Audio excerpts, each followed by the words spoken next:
And welcome back to the show. I'm Joe Concha, joined by Noah Rothman, Brad Hirschfield, and Jonathan Gilliam. Hillary Clinton is the early 16 choice, 2016 that is, of, can you guess? Millionaires. Yes, Clinton, who's making income inequality a key component of her campaign, is leading CNBC's Millionaire survey. Of those with a net worth of over $1 million or more, 53% say they would cast their vote for Hillary, compared to 47% for a generic Republican hopeful. And when specific Republicans are named, Clinton is still the clear favorite, leading Jeb Bush by 16% and Chris Christie by like 90 or something. Okay, it's only 30. And speaking of millionaires, liberal website Mother Jones says the Clinton campaign has yet to say who its big-time cash bundlers are. On the campaign trail, Clinton has called for more transparency and an overhaul of the campaign finance system. Not a joke.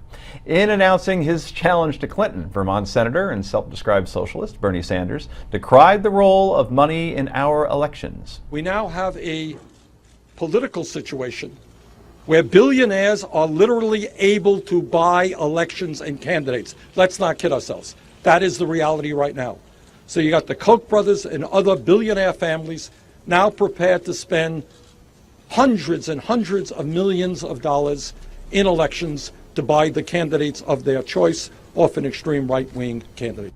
Meanwhile, we have a very interesting poll to show you out of New Hampshire. Dartmouth College poll finds Mrs. Clinton trailing both Scott Walker and Jeb Bush in a hypothetical matchup. We say hypothetical because Walker and Bush have yet to officially announce their intentions. It's like Dunkin' Donuts, where the now serving sign has to come up, I guess, with the Republican side.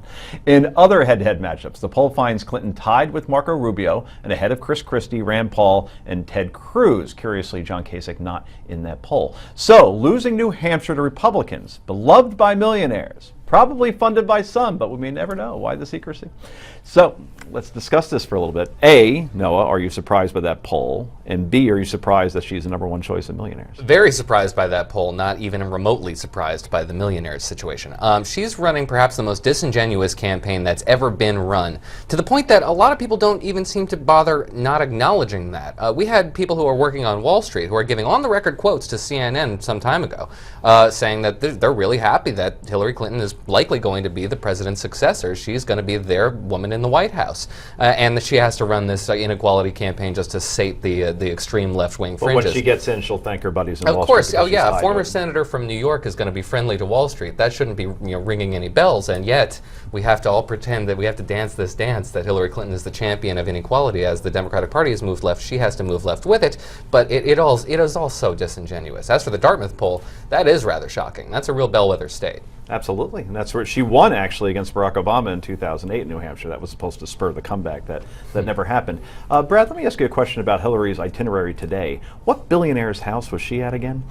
Oh, she was at Chaim Saban's home, I think, who is a longtime friend of the Clintons, and because and I'll probably make some enemies here, I don't think billionaires are inherently evil.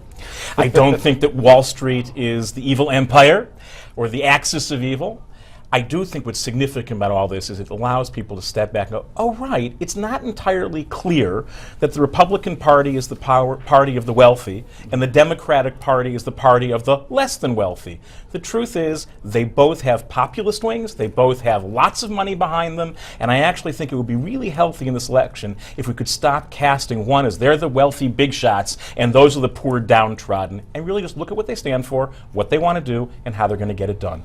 Jonathan, it's now been 26 days since Hillary Clinton announced her candidacy, and she's answered exactly 7 questions. Carly Fiorina in one day answered 50. I think Breitbart compiled that together. Doesn't want to face the press in any capacity, to the point where the New York Times actually had to write a column today about questions they would ask her if they possibly could. Wow. So, I'll allow you to play journalist for a moment. If you could ask Hillary Clinton one question, what would it be? Definitely where she gets her pantsuits.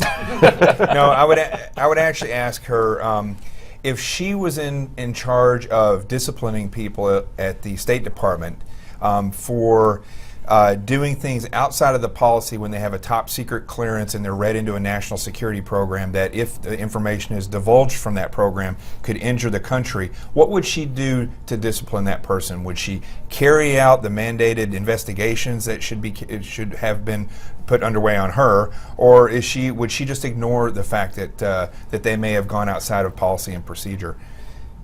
But I just want to say this about that poll. This is where we have to be careful with polls. I looked that up. 750 people were polled. There are 10 million millionaires in this country. So that is such a small percentage that if they went on the Upper East Side in New York, it's going to be so skewed as to who they're choosing. You know what I'm saying? It's these Won't be polls. Mike Huckabee. These polls tell us very little, I think, but they skew a whole lot. So people can see this, and then they say, well, the millionaires must know they're successful. We better agree with them. Whereas I don't think that it really tells us a lot about the overall viewpoint of millionaires. Brad, your one question? Yeah, I would tell her, okay, Hillary, we freeze time. You won't have to pay the price for answering it. What's the single biggest professional political regret you have?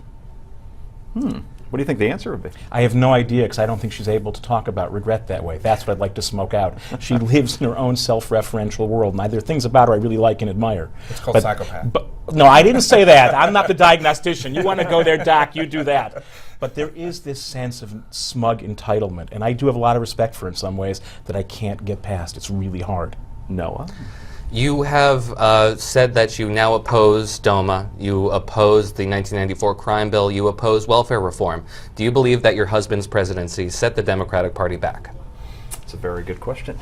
Too bad we'll never actually hear you ask it. Advocates, by the way, say that she needs to raise big money so she can get into office, so she can put an end to raising big money in campaigns. Just want to show both sides of the story there, and that's our Hillary block.